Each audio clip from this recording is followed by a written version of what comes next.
Al bakalım.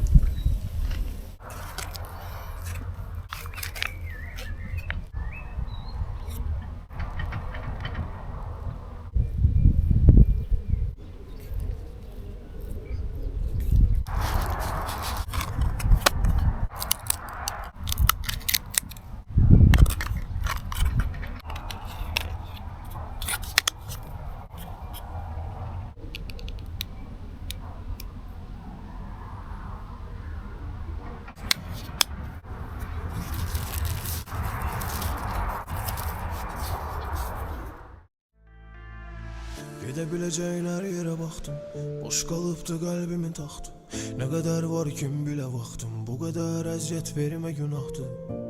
Axı özündə döyünür bu ürək, səni çox gözündə böyüdü.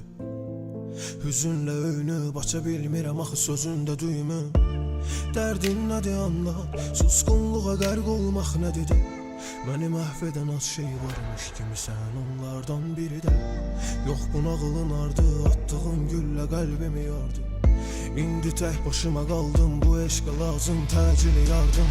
Neçə il ay var, neçə həftə itirmişəm hansı tərəfdə ürək. Önündə hamısı vərəqlər, sevgi kitabının yarısıdır səndə. Söz gedə bilməz daha əfdən, inanmıram sənə sildim ürəkdən. Hər şey şeirlərimdədir, yazmışım hamısını dəftər dəftər. Neçə il ay var, neçə həftə itirmişəm hansı tərəfdə ürək. Önündə hamısı vərəqlər, sevgi kitabının yarısıdır səndə. Söz gedə bilməz daha əfdən, inanmıram sənə sildim ürəkdən. Hər şey şeirlərimdədir,